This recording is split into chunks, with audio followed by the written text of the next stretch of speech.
scale. All right, so this next one here, this is a little bit of a tool review, okay, and we got a couple of tap wrenches here, and this is the one that we're kind of checking out. So now I was approached by these guys here, Northern Machinging, and they manufacture this tap wrench here, and they asked me if I would do a tool review on it.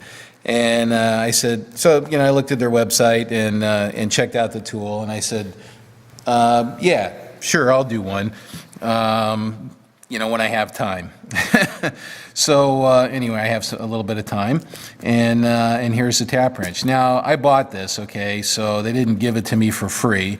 I bought this, and I said I will give it an honest review. If I don't like it, I'm going to say so, okay? So far, so good. It looks pretty good.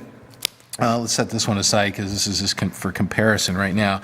Now, this is how it was packaged. It was packaged in this this kind of heat shrink stuff here, and I'll tell you, when I unwrapped it, it had popped loose from this packaging. So, you know, just, I don't know, this stuff's okay, right? The packaging's a little light duty here, I would say. You know, maybe you guys can find a tube or something to put this in the tube or whatever, okay? Anyway, just a little comment about the packaging here. You know, it's just a business card that's hooked on there, but, you know, it's okay. All right. So we can whine all we want about that, but that's not really what we're here for.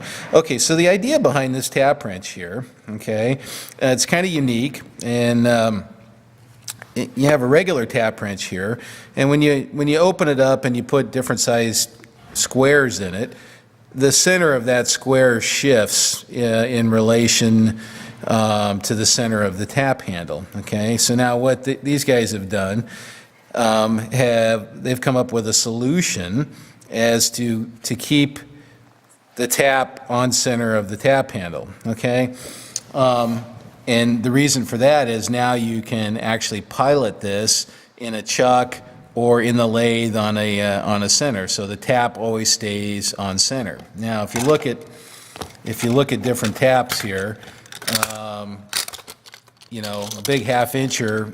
Now it has a little center in it. Okay, so you know most mortals we'll just stick it in like that, and they'll put a center in there so it's on center, right? Okay. Now, the problem is when you get down into, let's see, where does it drop off here? Right at 3/8. Whoops, no center. So what do, right?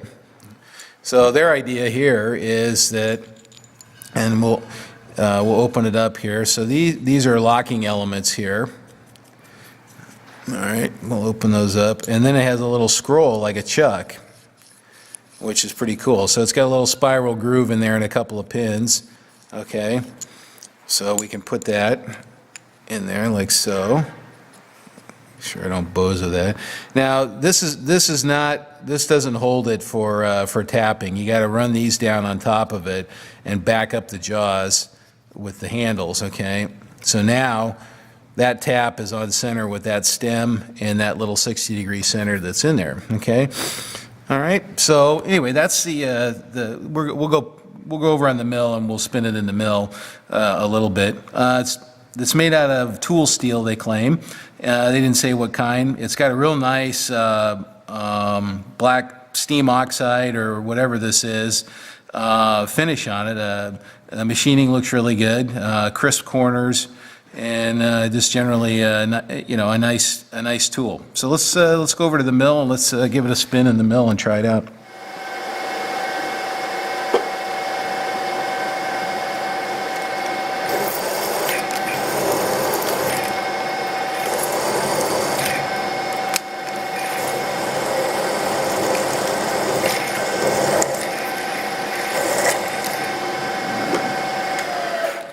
The way the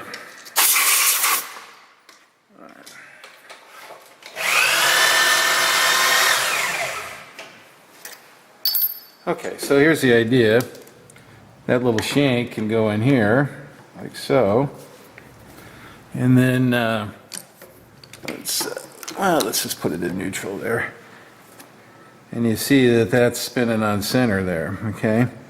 So I've got an instant pilot there for tapping. So pretty clever. And now, you know, normally I would just kind of power tap that with the chuck, okay? But there's times maybe I'm doing stainless and it's a deep hole and I can't get enough purchase on that, so I want to use a tap handle. Let's just go ahead and use it there.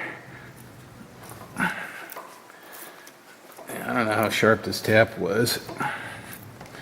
Oop. All right, so it came loose in my chuck. That's my fault.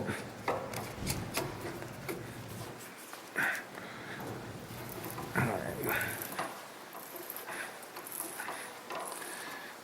So this is steel. All right, so my only comment is there's a fair amount of pressure on this right now, and these handles feel kind of small to me, the pressure against my hands.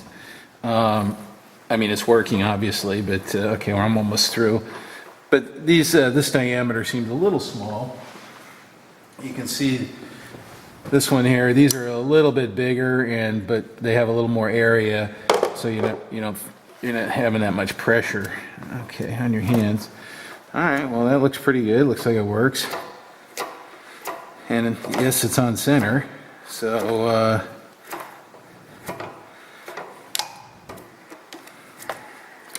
all right. Once again, my chuck. So now this is loose, but that's okay, because these are still backing up the jaws. So everything's secure. The tap's not coming out. Now we'll take it out. We just got to loosen that a little bit, and then what's going on here? Oh, what's going on here? Huh. Oh wow, look at that. Oh, that's interesting. Let's open that up. Let's open it. It looks like, so this is a 3/16 here, and it looks like, oh yeah, look at that, son of a gun. The distance across these jaws here is a little bit smaller than the distance across those. So what happened there was, the tap loaded up a little bit, right? And what it did is it rotated into the frame and kind of locked in there a little bit. That's interesting. All right.